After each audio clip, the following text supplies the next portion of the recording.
بسم الله الرحمن الرحيم رب اشرح لي صدري ويسر لي أمري واحلل عقدة من لساني يفقه قولي ربي زدني علما اللهم فقهنا في الدين اللهم إني أسألك علما نافعا وعملا متقبلا ورزقا طيبا ربي يسر ولا تعسر وتمم بالخير الصلاة والسلام على رسول الله الحمد لله.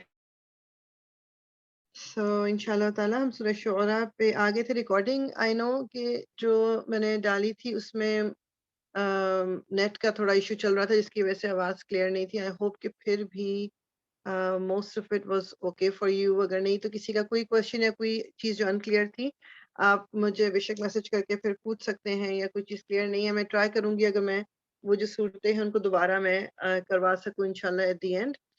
سو آج ہم کنٹینیو کریں گے آیا نمبر 141 سے سورہ شعراء. ٹھیک ہے, آیا نمبر 141 یہ 19th جز میں ہے, 19th پارے میں ہے یہ سورہ, اور انشاءاللہ 141. اعوذ باللہ من الشیطان. كذبت ثمود المرسلين إذ قال لهم أخوهم صالح ألا تتقون إني لكم رسول أمين فاتقوا الله وأطيعون وما أسألكم عليه من أجر إن أجري إلا على رب العالمين. صدق اللہ العظیم. سمود نے رسولوں کو جھٹلایا. اچھا, یہ جو پچھلی ابھی جو ہم نے رکے ہیں نا اس کا بھی تھوڑا سا میں وہ ایک ریکیپ کر لیتے ہیں کہ جو یہ پیچھے بھی واقعات آ رہے ہیں مختلف قوموں کے ہی آ رہے ہیں. ٹھیک, اب اس میں یہ ہے کہ جب ڈرو اس سے جس نے تمہیں وہ کچھ دیا جو تم جانتے ہو, تمہیں جانور دیے اور اولادیں دی, باغ دیے اور چشمے دیے, مجھے تمہارے حق میں ایک بڑے دن کے عذاب کا ڈر ہے. انہوں نے جواب دیا تو نصیحت کر یا نہ کر ہمارے لیے سب یکساں ہیں. یہ میں آیا نمبر ابھی پیچھے سے تھوڑا سا کر رہی ہوں. یہ باتیں تو یوں ہی ہوتی چلی آئی ہیں اور ہم عذاب میں مبتلا ہونے والے نہیں ہیں. آخر ان کو ہلاک کر دیا. یہ جو ہلاک ہونے کی آ رہی ہے نا یہ بات, اس میں صرف ایک چیز دیکھ لوں کہ اس وقت آئی تھنک یہ عاد کی بات, ہاں یہ حضرت ہود کی جو قوم تھی عاد, یہ ان کا ذکر آ رہا ہے. تو ان کے لیے کہا جاتا ہے کہ جو عذاب اللہ تعالیٰ کا آیا تھا 8 دن 7 راتیں, وہ مسلسل جو کہہ رہے ہیں جو ہوائیں چلتی تھی وہ چل رہی تھی. اور جب انہوں نے دور سے انہوں نے دیکھا کہ وادی کی طرف جی وہ گھٹائیں بادل گہرے آ رہے ہیں, تو یہ لوگوں نے خوشیاں منانی شروع کر دی تھی کہ اب بارش ہوگی, اور مطلب سب. تو وہ ہوا ایسی تھی اللہ تعالیٰ نے کہ وہ عذاب تھا اللہ تعالیٰ کا, اور ایک ایک انسان کو وہ ہوا اٹھا, یا ان کی جس فصل کے اوپر سے وہ ہوا گزرتی تھی وہ خراب ہو جاتی تھی. اور بیسیکلی یہ 8 days 7 nights یہ عذاب اللہ تعالیٰ کا چلتا رہا. اور اس کے بعد ایسا تھا کہ وہاں پر سوائے مطلب یہ کہہ لیں کہ جو ریمینز تھے ان کے, اس کے علاوہ کچھ نہیں بچا تھا وہاں پر. اب یہ آ رہا ہے ذکر سمود کی قوم کا. یہ قریب قریب کے علاقے ہیں. سمود نے رسولوں کو جھٹلایا, یاد کرو جب کہ ان کے بھائی صالح نے ان سے کہا کیا تم ڈرتے نہیں, میں تمہارے لیے ایک امانت دار رسول ہوں, لہٰذا تم اللہ سے ڈرو اور میری اطاعت کرو. میں اس کام پر تم سے کسی اجر کا طالب نہیں ہوں, میرا اجر تو رب العالمین کے ذمہ ہے. کیا تم ان سب چیزوں کے درمیان جو یہاں ہیں بس یوں ہی اطمینان سے رہنے دیے جاؤ گے؟ ان باغوں اور چشموں میں, ان کے کھیتوں اور نخلستانوں میں جن کے خوشے رز بھرے ہیں, تم پہاڑ کھود کھود کر فخریہ ان میں عمارتیں بناتے ہو. اللہ سے ڈرو اور میری اطاعت کرو. ان کے لیے ان بے لگام لوگوں کی اطاعت نہ کرو جو زمین میں فساد برپا کوئی اصلاح نہیں کرتے. انہوں نے جواب دیا تو محض ایک سحر زدہ آدمی ہے, تو ہم جیسے ایک انسان کے سوا اور کیا ہے, لا کوئی نشانی اگر تو سچا ہے. صالح نے کہا یہ اونٹنی ہے, ایک دن اس کے پانی پینے کا ہے اور ایک دن تم سب کے پانی لینے کا. اس کو ہرگز نہ چھیڑنا ورنہ ایک بڑے دن کا عذاب تم کو آئے گا. مگر انہوں نے اس کی کونچیں کاٹ دی. ہم نے پہلے پڑھ چکے ہیں کہ اس کی ٹانگیں انہوں نے کاٹ دی تھی, اور آخرکار پچھتاتے رہ گئے. عذاب نے انہیں آ لیا, یقیناً اس میں ایک نشانی ہے مگر ان میں سے اکثر ماننے والے نہیں. اور حقیقت یہ ہے کہ تیرا رب زبردست بھی ہے اور رحیم بھی. لوط کی قوم نے رسولوں کو جھٹلایا. یاد کرو جب کہ ان کے بھائی لوط نے ان سے کہا تھا کیا تم ڈرتے نہیں, میں تمہارے لیے ایک امانت دار رسول ہوں, لہٰذا تم اللہ سے ڈرو اور میری اطاعت کرو. میں اس کام پر تم سے کسی اجر کا طالب نہیں ہوں, میرا اجر تو رب العالمین کے ذمہ ہے. کیا تم دنیا کی مخلوق میں سے مردوں کے پاس جاتے ہو اور تمہاری بیویوں میں تمہارے لیے رب نے جو کچھ پیدا کیا ہے اسے چھوڑ دیتے ہو؟ بلکہ تم لوگ تو حد سے ہی گزر گئے ہو۔ انہوں نے کہا، اے لوط، اگر تو ان باتوں سے باز نہ آیا تو جو لوگ ہماری بستیوں سے نکالے گئے ہیں ان میں سے تو بھی شامل ہو کر رہے گا۔ اس نے کہا، تمہارے کرتوتوں پر جو لوگ کڑ رہے ہیں میں ان میں شامل ہوں۔ اے پروردگار، مجھے اور میرے اہل و عیال کو ان کی بد کرداریوں سے نجات دے۔ آخرکار ہم نے اسے اور اس کے سب اہل و عیال کو بچا لیا، سوائے ایک بڑھیا کے جو پیچھے رہ جانے والوں میں سے تھی۔ یہ بڑھیا وہ کہتے ہیں حضرت لوط کی بیگم تھی۔ پھر باقی ایماندار لوگوں کو ہم نے تباہ کر دیا اور ان پر برسائی ایک برسات، بڑی ہی بری بارش کی جو ڈرائے جانے والوں پر نازل ہوئی۔ یقیناً اس میں ایک نشانی ہے، مگر ان میں سے اکثر ماننے والے نہیں، اور حقیقت یہ ہے کہ تیرا رب زبردست بھی ہے اور رحیم بھی۔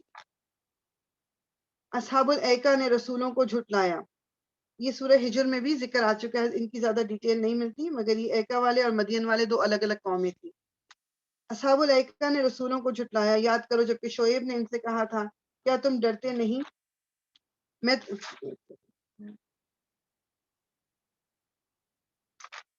میں تمہارے لیے ایک امانت دار رسول ہوں، لہٰذا تم اللہ سے ڈرو اور میری اطاعت کرو۔